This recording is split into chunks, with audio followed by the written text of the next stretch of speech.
comment after the show on one of the videos, and you're entered into this contest. So those of you watching right now, we just need you to help us pick. Should we be giving away the Nightcrawler, the Fuzzy Elf from... Man, how do I keep doing that so backwards? That's really messed up. Anyhow, so again, should we give away Nightcrawler, the Fuzzy Elf from Uncanny X-Men, one of my favorite X-Men, or should we give away one of the most one of the classic villains of the Marvel universe, the Mole Man? What a great Fantastic Four villain. So again, all you need to do is just comment. That's all you got to do. But in addition to that, please, those of you watching right now, tell us which one of these cards we should give away. Those of you commenting actually right now during this show are entered into a contest to win one of these two cards. Actually, but we'll just do both of these cards for the person we pick. So we've got Wonder Man, and we've got the Avengers. And again, in the Avengers card, if you look, there's Vision all the way in the back. So yeah. So I'm very excited about this stuff. That's a very cool card. I would love to actually have that card myself. And who knows, that might go up in value. You never know.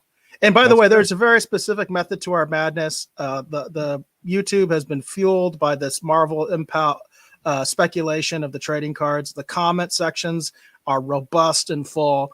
So we want to reward that new crowd, which may not be watching right now, but they're going to see it on the flip side. That's the hope, right? Because we are building that audience with the post-show type stuff, with the clips that we're doing on YouTube, and we wanted to include them because now we finally have that audience. We really didn't have that before. We really didn't have a lot of comments on the YouTube, so it wasn't really a thing for us. So we strictly went by the live stuff. Hollywood Jackson says, congratulations on breaking 100 subscribers. We couldn't have done it without you, Hollywood Jackson. I know that you support us on the Facebook, but still, every view counts, every format counts, and we really appreciate the support. Mike also says, congrats. That's awesome. And she did vote. She voted for Nightcrawler. Yeah, that's 2 votes for Nightcrawler so far, everybody. I'm keeping track. And that was my vote, even though my vote doesn't count. I mean, that's my 3. vote too. So. No, it counts. It counts. That's 3 votes. Sounds like Nightcrawler is going to be the card we give away. Although, like I said, the Mole Man card's better centered. All right. And hey, there we go. Great segue into our new segment, right? That's part of our house business too. We are introducing a new segment thanks to the explosion of material and support we've gotten from the trading card people that have been commenting on the show. So would you like to introduce our new segment, Dave? All right. So this is our new segment here on the show. It's called the Collector's Corner. Now, here on the Collector's Corner, we're going to be talking about anything that we think is interesting that's happening on the collector side, but we are going to be sometimes looking at it from a speculation standpoint specifically. So, we're going to theorize about things. We're going to talk about things that are coming up.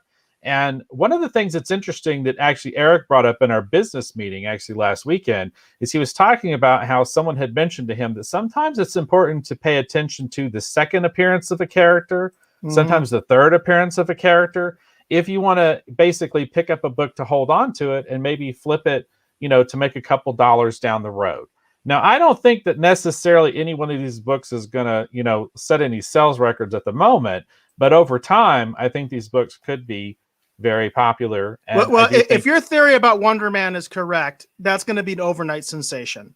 I mean, just clear cut. All right. So, what we've got going on here is we've got 3 books that I have picked that I am speculating on based on my theories about what's happening in WandaVision. So as we continue to move forward, as we're looking at things or things are coming down the road, this is what I'm going to do. I'm going to find some things I think are interesting that relate and then connect it to my speculation or my theory or something I think is happening and highlight them as maybe something that, if you want to get into the comic book speculator realm, if you want to get into the trading card speculator realm, whatever that is, action figure speculator realm, these are some interesting things to keep an eye out for that you can actually pick up that aren't going to necessarily set you back too much. Now, the reason I highlighted these, one of these books is a little pricey, but it's not too pricey. But so we've got here this is actually the first solo Wonder Man story with him starring. He's out here on the cover. This is a great cover. This is Marvel Premiere featuring Wonder Man. This is Marvel Premiere 55. For example, on Mercari right now, you can go on Mercari and you can sometimes pick this book up pretty cheap. And I think if Wonder Man turns out to be a thing, I definitely think Wonder Man is going to break big. Now, here I'm going to show you right here if Eric will put my camera back up. What I'm going to show you right here is this is the book right here that we're talking about. This is Marvel Premiere 55. This is the first solo Wonder Man story. If you're not too sure about this as the obvious play, you know, and one of the reasons I like this play is because this is a book that you could get that right now you can get pretty cheap. You can get it for $6, $7. It's not going to cost you a lot. But if Wonder Man does show up in the MCU and hangs around, this is a book over time that might actually pick up a little bit of value. And in addition to that, this is the other one too. I know most people are going to think of. This is Wonder Man #1. This is a basically dweller of the 50-cent bin and the dollar bin for years and years and years. If Wonder Man shows up, it's no longer going to be that, everybody. It's going to be the opposite of that.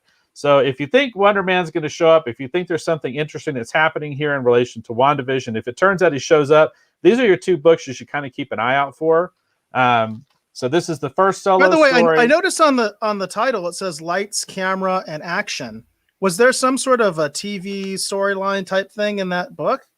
Yeah, it looks like I can see a clapboard and all that stuff. And you ready for this, Eric? Wonder Man was an actor. There we go. Do you see why I think Wonder Man's going to show up on WandaVision, everybody? He was an actor. I think we've already seen him. He's an energy being who was an actor. Interesting.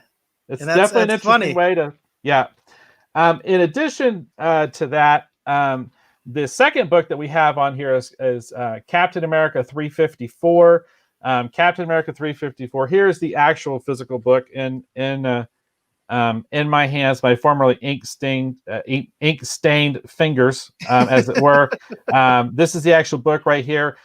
This is considered the first kind of appearance, first full appearance of U.S. Agent. And I do believe U.S. Agent's going to show up on that team. Even if U.S. Agent doesn't show up on that team, U.S. Agent, we know for sure, is in the Falcon Winter Soldier series. So this is definitely, again, this is a book to look out for. This is the one that's the most expensive. This one typically is going anywhere from $30 to about $40. Once U.S. Agent shows up, though, if he ends up hanging around for a little while, this book is going to go up in value. This is also another one of those books that, you know, a few years ago, you could find them hovering around. This is one of the books that the comic store owners would throw into the dollar bins when they were having like sales and stuff to encourage people to come out. They would totally throw them in there. The last speculation book I have for this edition of the Collector's Corner is actually Iron Man 283. This is the second appearance of War Machine. This is, again, a book you can get for about $20, sometimes even less than $20. So this is definitely a book to keep an eye out for. I actually just, again, putting my money where my mouth is, I actually bought a copy of Iron Man 283. I didn't have one. It's just not here yet. But so some of these little speculation plays on the collector side I am doing. And in addition to that, I was going to show this one off too here, just real quick. This is a recent purchase I made. This is Tomb of Dracula 12. Now, what's interesting about this one, Tomb of Dracula 12, this is actually the second appearance of Blade. And we do know that Blade's coming up, so I'm going to start highlighting some interesting Blade books that you can kind of pick up here or there. Some of them a little bit more affordable than others. But this is another one of those interesting books to be keeping an eye out for. If you can't necessarily get the first appearance, look for the second appearance. Sometimes people will be dumping these books in lots and stuff, and they don't even sometimes know what they have. I did actually get this from Josh at Game On. Thank you, Josh at Game On. This was my birthday. Actually, was earlier. Actually, when was it? Monday, Tuesday? Anyhow, was yesterday. My birthday was yesterday. Happy birthday, Dave. Well, thanks. Anyhow, this was something that I got for myself as a birthday kind of gift.